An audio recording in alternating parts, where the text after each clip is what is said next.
नमस्ते दोस्तों, अगर आपका आधार एनरोलमेंट या बच्चे का नया आधार कार्ड बनवाने के बाद यह मैसेज स्टेटस चेक करने के बाद आता है, यानी कि आपका your Aadhaar enrolment request has been rejected to mismatch detail enrolment Aadhaar, ये अगर इस तरह से अगर आपको आता है मैसेज, तो इसका मतलब है कि एनरोलमेंट फॉर्म जो जानकारी भरी गई थी वो प्रूफ रिलेशन जो माता पिता का है या फिर जैसे कि जो प्रूफ दिए हैं वो प्रूफ अभी तक अगर आपका सही नहीं है तो इस तरह से मैसेज आता है। जैसे कि आपका डेट ऑफ बर्थ माता पिता मतलब सॉरी बच्चे का डेट ऑफ बर्थ जैसे जन्म प्रमाण पत्र है, अगर उसमें आपका ये है कि आपका सब कुछ सही है, आपका सब कुछ सही है पर कोई ना कोई स्पेलिंग मिस्टेक रहता है।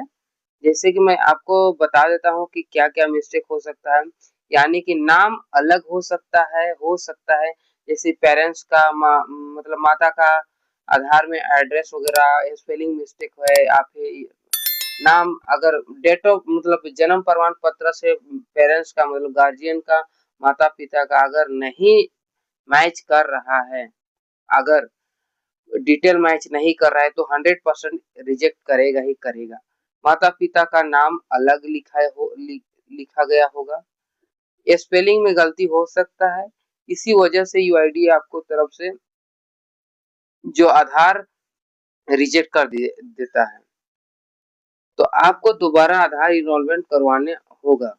अगर और इस ध्यान अगर मतलब बोला जाए कि अगर इस तरह से अगर आपके पास मैसेज आता है स्टेटस चेक करने के बाद, तो 100% है कि जो प्रूफ आप दिए हैं, जो जन्म प्रमाण पत्र दिए हैं, वो 100% माता और पिता का आधार से मैच नहीं कर रहा है डॉक्यूमेंट, इसी कारण से रिजेक्ट किया गया है।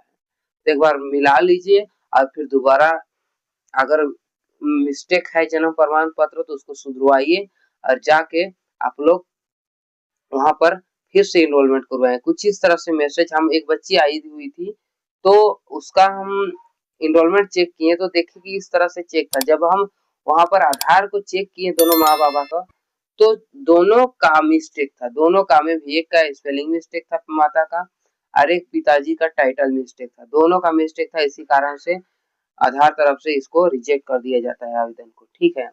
तो ज़्यादा कोई हार्ड प्रॉब्लम नहीं है, ये आप प्रॉब्लम बहुत ही नॉर्मली है। आप लोग जन्म प्रमाण पत्र को सुधरवाइए, फिर से एनरोलमेंट करवाइए, आपको 100% आपको सफलता मिल जाएगा और बन भी जाएगा।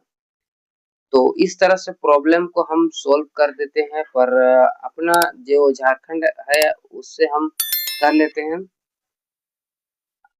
मतलब जन्म प्रमाण पत्र में मिस्टेक रहा तो उसको हम बनवा देते हैं।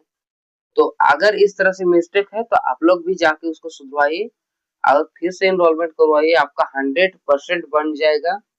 इसमें कोई किंतु परंतु नहीं है, आप लोग 100% टेंशन मत लीजिए, बस जन्म प्रमाण पत्र को सुधरवाइए।